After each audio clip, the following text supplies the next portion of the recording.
తప్పకుండా మీ రుణం తీర్చుకుంటా. 14 సంవత్సరాలు ఎంత పనిచేశానో ఈ 5 ఏళ్లలో దానికి రెట్టింపుగా పనిచేస్తా, రాత్రింబగుళ్ళు పనిచేస్తా, మీ రుణం తీర్చుకుంటాను, మీ సమస్యల పరిష్కారం చేస్తానని మరొక్కసారి హామీ ఇస్తున్నాను. ఇక్కడ ఎంఎన్ ఛానల్ ద్వారా రైతాంగానికి నీరు ఇవ్వాలని, కొండపల్లి లిఫ్ట్ ఇరిగేషన్ స్కీమ్ పూర్తి చేయాలని, పోలవరం ఎడమ కాలువ అలైన్మెంట్ మార్చాలని చెప్పి ఇచ్చారు.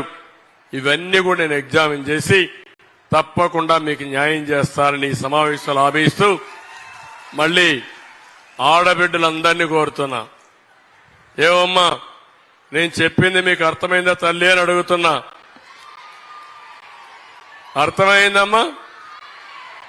ఎవరి వల్ల మీకు లాభం వచ్చిందమ్మా? ఇప్పుడు నేను చెప్పిన దానివల్ల తెలుగుదేశం వల్ల లాభం వచ్చిందా, వైఎస్ఆర్ కాంగ్రెస్ పార్టీ వల్ల వచ్చిందని అడుగుతున్నా.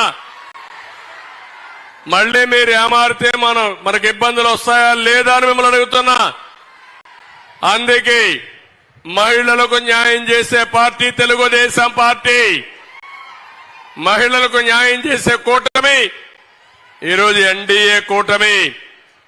ఈరోజు పవన్ కళ్యాణ్ కూడా ఏదైతే ప్రజల కోసం వచ్చిన వ్యక్తి, నిస్వార్థంగా పనిచేసే వ్యక్తి, అలాంటి వ్యక్తిని కూడా నానా మాటలంటున్నాడు, బూతులు తిట్టే పరిస్థితికి వచ్చాడు.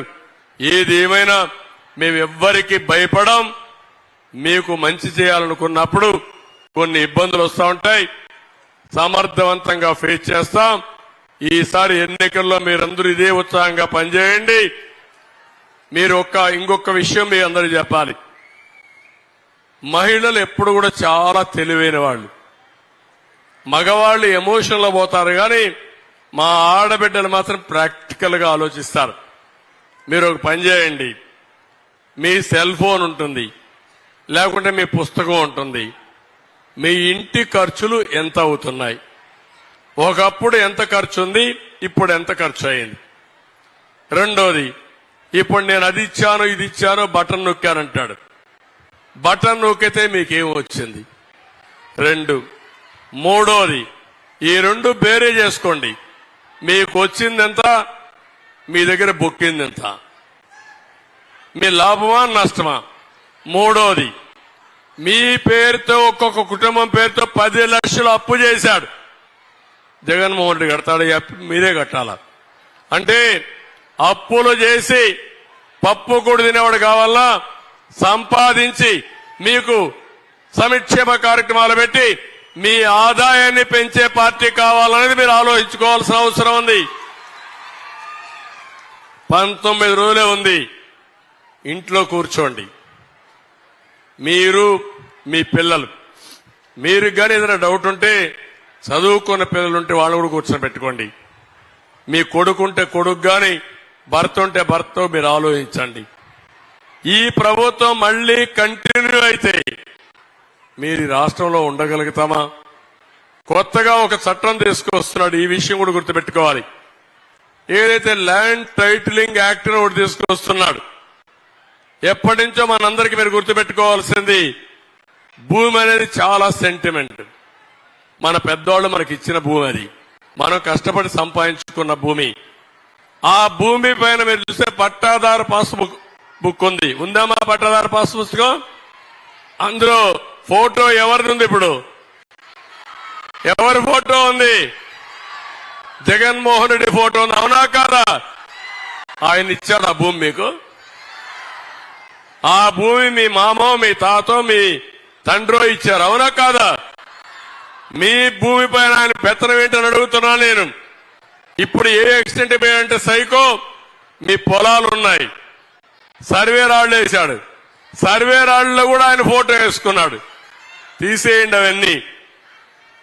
అంటే ఇప్పుడు ఇంకొక పని చేస్తున్నాడు. రేపటి నుంచి ఏ డాక్యుమెంట్ ఉండదు మీ పొలానికి. 10-1 ఉండదు, అడంగాలు ఉండదు, పట్టాదారు పాస్ బుక్ ఉండదు. అన్ని కూడా ఆన్లైన్ లోనే ఉంటాయి. ఆ ఆన్లైన్ లో మేనేజ్ చేసిన ఎవరు? జగన్మోహన్ రెడ్డి.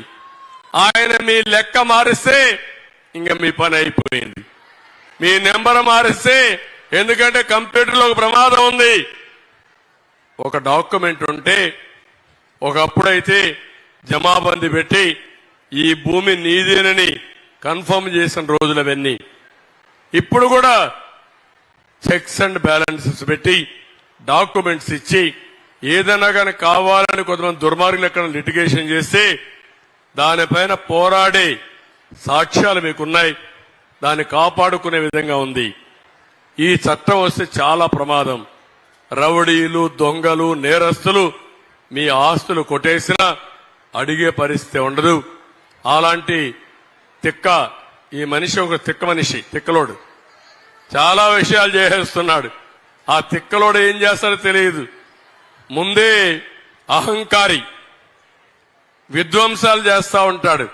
అహంకారికి సైకో నేచర్ వచ్చిందనుకోండి, పిచ్చోడి దగ్గర రాయిస్తే ఏం చేస్తారమ్మా? ఏం చేస్తాడు? కొడితే మిమ్మల్ని కొడతాడు, లేదంటే పక్కోళ్ళు కొడతాడు, లేకపోతే అతనైనా కొట్టుకుంటాడు. అంతే కదా. ఆ పరిస్థితిలో ఉన్నాడు ఈరోజు. అందుకే జాగ్రత్తగా ఉండమని హెచ్చరిస్తున్నా. నా కోసరం కాదు, మీకోసరం, మన పిల్లల కోసరం, మన భవిష్యత్తు కోసరం అందరం జాగ్రత్తగా ఉండాలని మరొకసారి కోరుకుంటూ